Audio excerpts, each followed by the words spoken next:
دیکھیں پہلی نصیحت تو میں کروں گا کہ کتاب دوست بنے, کتابیں پڑھنے کی عادت ڈالیں, ہر قسم کی کتاب. جی یہ اپنے بچوں کو بھی اور اپنے بڑوں کو بھی کہوں گا, چاہے وہ جوڈیشری میں بیٹھے ہوئے ہیں, چاہے فوج میں بیٹھے ہوئے ہیں, چاہے ہمارے پولیٹیشینز ہیں. کتابیں پڑھیں بھائی, کتابوں سے علم حاصل ہوگا. لوگوں نے اپنی زندگیوں کا نچوڑ لکھا ہے, اور جو کچھ آپ نے 70 سال کی عمر میں جا کے سیکھنا ہے 40 سال کی عمر میں سیکھ سکتے ہیں اگر آپ کتابیں پڑھیں گے. کتابیں پڑھیں.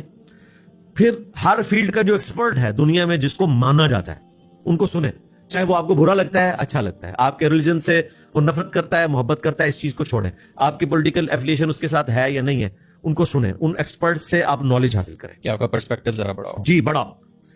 جب تک آپ کے پاس علم نہیں آتا نا, ہم بچپن میں اسکول میں لکھا ہوا دیکھتے ہیں کہ علم وہ تلوار ہے جو ٹوٹتی نہیں, علم وہ خزانہ ہے جو چوری نہیں ہوتا. یار انجینئر محمد علی مرزا نے اپنی ذات میں اس چیز کو آبزرو کیا. انجینئر محمد علی مرزا کے ہاتھ میں وہ علم کی تلوار ہے جو نہ ٹوٹتی ہے نہ چوری ہوتی ہے. میں نے تو اس کا ٹیسٹ لوٹا ہے, جیسے کہ ایک بندہ ورلڈ چیمپئن بن کے اس کا مزہ لوٹتا ہے نا, ٹھیک ہے, بولٹ کی آپ مثال لے لیں, تو وہ جو وہ مزہ فیل کرتا ہے نا اس کو بھی آپ 100 ٹائم ملٹیپلائی کریں. میں وہ مزہ فیل کرتا ہوں علم کی بنیاد کے اوپر. یہ میں تکبر کے طور پہ بات نہیں کر رہا, میں علم کی تعریف کر رہا ہوں. علم وہ چیز ہے کہ جو پروفٹ کو کہا گیا قل رب زدنی علما. نبی آپ بھی دعا کیا کریں اللہ آپ کے علم میں اضافہ کرے. تو علم میں اضافہ کریں. لوگ سمجھتے ہیں انجینئر صاحب ایسے بولتے ہیں, نہ بھائی میں اگر پالیٹکس میں بات کر رہا ہوں تو میں اس فیلڈ کے ایکسپرٹس کو سنتا ہوں, میں نے کتابیں پڑھی ہوئی ہیں, میں نے ہسٹری کو اسٹڈی کیا ہے. امی دنیا آگے بیٹھ سکتے, کوئی بندہ اس طرح بات کر سکتا ہے. تمہارے پولیٹیکل لیڈرز کے ویژن غلط ثابت ہوتے ہیں, میری پریڈکشن صحیح ثابت ہوتی ہیں. یہ نہیں میں کسی سے لائن لے رہا ہوتا ہوں, میں سب کو سنتا ہوں اس کے بعد رائے قائم کرتا ہوں. تو دین کے حوالے سے بھی دنیا کے اعتبار سے بھی.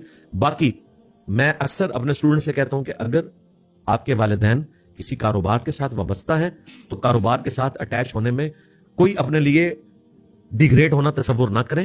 اگر آپ کے والد کی نان چاٹ کی ریڈی ہے نا تو اس میں بیٹھے, ایم بی اے کر کے بھی بیٹھے. آپ کئی ایم بی ایس کو نوکری دے سکتے ہیں وہاں پہ اس کے ذریعے کما کے. یہ نہ سمجھے کہ آپ میں نے نوکری کرنی ہے, آپ کاروبار میں بھی ہیں.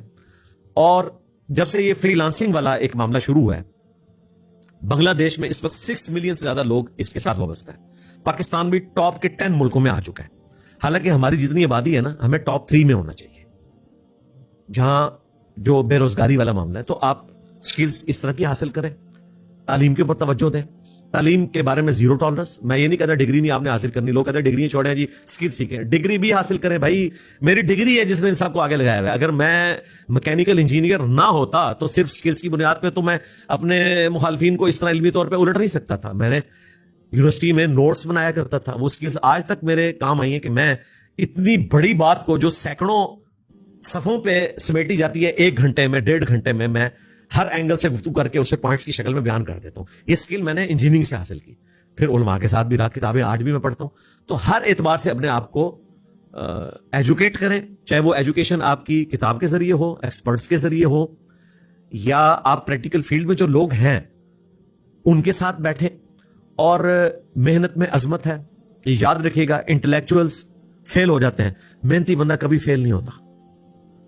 اس لیے آپ دیکھتے ہیں کہ دنیا میں جتنے لوگ ٹاپ پہ گئے نا وہ انٹلیکچوئلز اس لیول کے نہیں ہوتے, لیکن محنت کی بنیاد کے اوپر وہ بہت اوپر چلے جاتے ہیں.